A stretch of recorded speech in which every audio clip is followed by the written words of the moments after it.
Hi, this is Patty Brainerd with Compass and your tip of the day. We're working our way around the kitchen. Today we're going to tackle the refrigerator.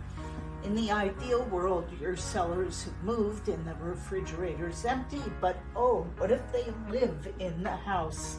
And you open it up and yike, it's scary. There's mystery boxes, there's science experiments. It's a big mishmash. We've got to pull everything out, give it a deep clean, and pitch and organize what's left. And here are the results. Everything's clean and organized. Air circulates, so the food is in better condition for longer.